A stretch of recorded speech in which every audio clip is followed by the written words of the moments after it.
Well, I am delighted to be here with Senator Nicole Boyd, who represents District 9, which is Panola and Lafayette counties. And I am so thankful to you for being willing to chat with us today. And I told you, this is Women's History Month.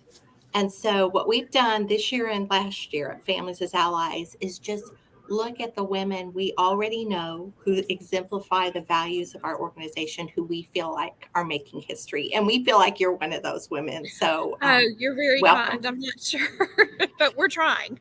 So, Well, we're sure whether or not you are. So, we really appreciate everything you do. And I just wanted to talk to you a minute about what's made it important to you as a mom, as a woman, to pursue the things you've pursued, especially becoming a policymaker? I think um, there's so few of us that maybe have the opportunity sometimes because of responsibilities, because of childcare, because of economic reasons.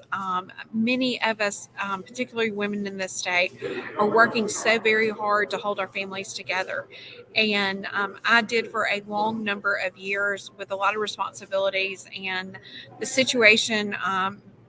There was an opportunity for me to do this, and I was very fortunate.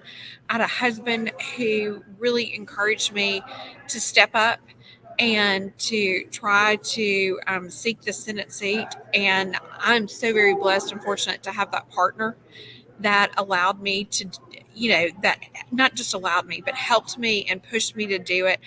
And then I also had a lot of encouragement from family and friends, and I have just a huge support network that really allows me to go and do this. And so and the reason that they were pushed me so is because there's so much needed change in our state when it comes to mental health issues, when it comes to education issues. And, I had worked trying to influence policymakers and lawmakers for a long number of years now. And my husband was really funny. He said, I think this will be easier to do if you actually have a seat at the table. So that's really why I'm here, is to try to get that seat at the table and push these issues as we, go forth, these issues that really affect our families. That, they're, and really that, and I said when I ran that my benchmark would be, how did this affect our Mississippi families? And that really is still my benchmark on how I take votes, is what effect does this have on the Mississippi families? So that's really what I've tried to focus on. Well, I really appreciate that. And I think one thing that I especially appreciate about you, and Families as Allies especially appreciates about you, it's not just that you're getting that seat at the table, but when you share that seat with all of us, and you're so open and you're so good about inspiring people to get involved with policy and to get involved in legislation, if it's going to help our kids. And I wanted to ask you about just a couple things that happened this past session, or not this past session, bills that have died. Okay. You had some bills that were just really helpful to families, and unfortunately, they didn't survive some of the most recent deadlines. And I just wanted to get your thoughts about us all working together on some of those issues. Well, and Um, yeah, and I remind everyone, usually it's 3 years before really great legislation kind of passes. And so I'm on year 1 and 2 of some of those bills that died. But and we'll come back and we'll really pursue them. We got some of them through the Senate chamber. So we got them through one chamber. And so now we'll really try to push during the session, during our off period, to really get some advocates for this in the other chambers, really. So they're pushing for the same thing. So that's what we'll do. But, that's part of the process, is great, Absolutely. great legislation, unfortunately, dies. Oftentimes, but sometimes we bring it back and it's better legislation when that happens. So I've got a That's piece. true. Yeah, we've got some telemedicine legislation today that I really think we actually made it a better bill. I was devastated last year when we could not get that bill out of conference, and we could not get, and because of our families, oftentimes your specialist and all of that. If you live in a small town, Right. Mississippi, your specialist is 3 hours away.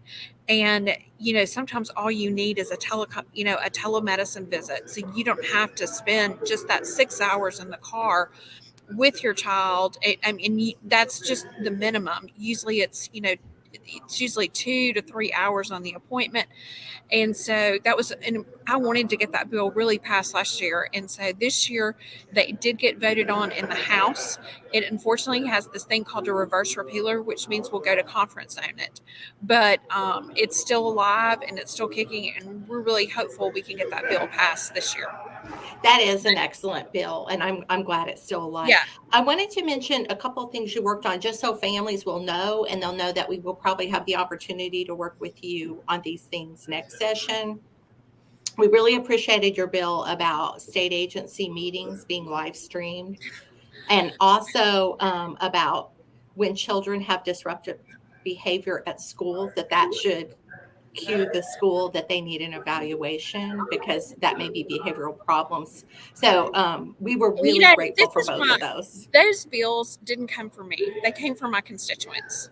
And That's those why are they're so good. exactly.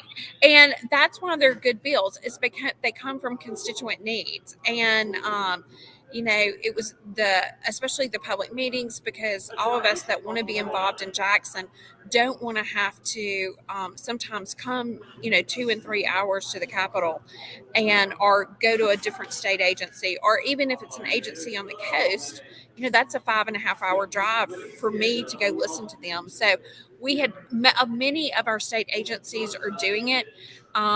They had a number of problems with the legislation, so I think that's why that bill died in the House.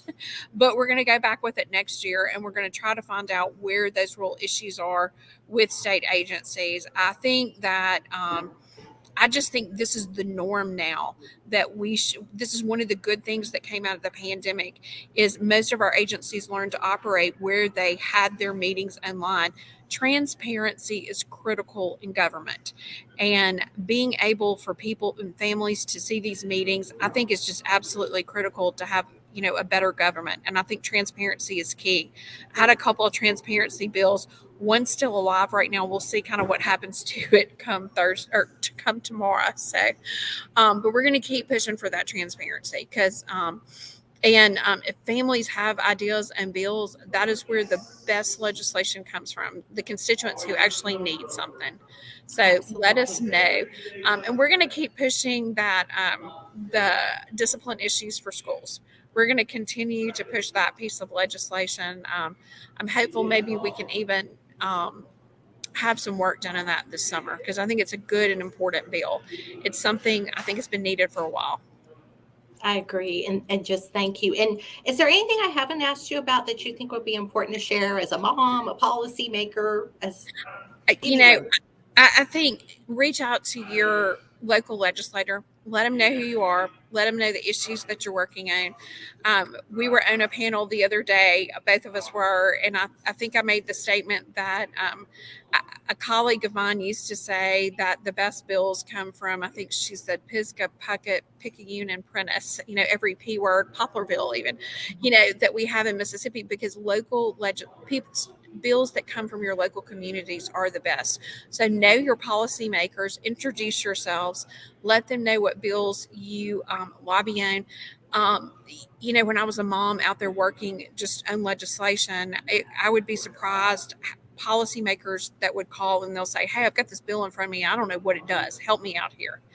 And so become their expert that they call when they Absolutely. don't know what something is. So anyway, don't think your voice isn't being heard, because I promise it is.